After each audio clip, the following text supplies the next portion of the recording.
नमस्कार दोस्तों, राधे राधे, हरे कृष्णा। स्वागत है आपका मेरे चैनल पर।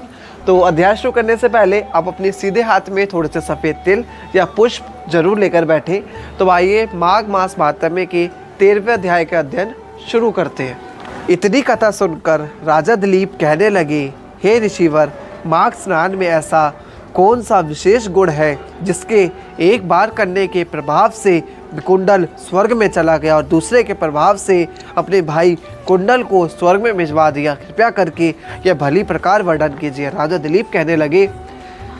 यह वचन सुनकर उनका उत्तर कुछ इस प्रकार हुआ, हे राजन, जल स्वभाव से ही पवित्र, निर्मल और जीवन स्वरूप है, इसलिए वेदों में जल को साक्षात नारायण स्वरूप कहा गया है। इसके सिवा जैसे सब ग्रहों में सूर्य और सब नक्षत्रों में चंद्रमा उत्तम है, उसी प्रकार सभी महीनों में मकर संक्रांति वाले माघ महीना उत्तम है, क्योंकि इस महीने में हेमंत ऋतु का अंत और बसंत ऋतु का आगमन होता है। वेदक मतानुसार इस महीने में प्राणियों के शरीर में पित्त की कमी और कफ की बढ़ोतरी आरंभ हो जाती है। हे राजन, जब मकर राशि पर सूर्य स्थित हो उस समय 5, 7, 2 या 1 दिन ही विधि विधान से माघ स्नान करने से शुक्ल पक्ष के चंद्रमा के समान पुण्य फलों की बढ़ोतरी हुआ करती है, क्योंकि मकर संक्रांति वाला तमाम महीना अत्यंत पवित्र और उसकी किसी भी तिथि में स्नान किया गया और दान किया गया मनुष्य के पापों तापों को दूर करता है और उससे शांति दिलाता है। अब मैं आपके सामने माघ स्नान की विधि का वर्णन करता हूँ, चित्त लगाकर सुनो। हे राजन, श्रेष्ठ मनुष्यों को कोई ना कोई व्रत का नियम अवश्य धारण करना चाहिए।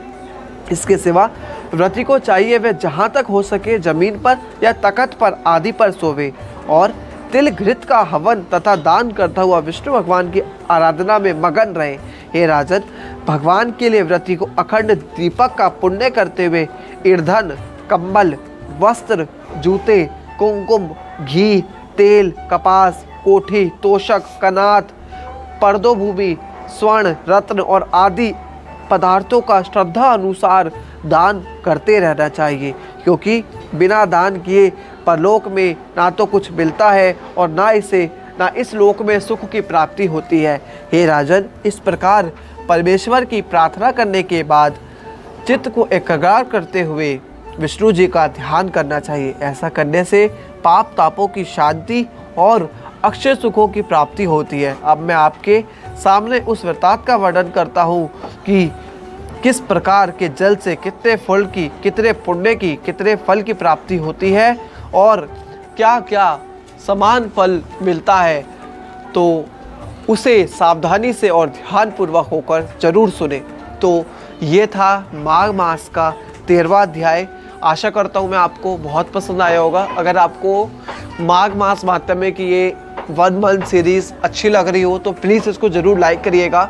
चैनल पे हो तो चैनल को ज़रूर सब्सक्राइब करिएगा। और आज के लिए इतना ही, फिर मिलेंगे अगले एक वीडियो के साथ। जब तक बोलते रहिए हरे कृष्णा। धन्यवाद।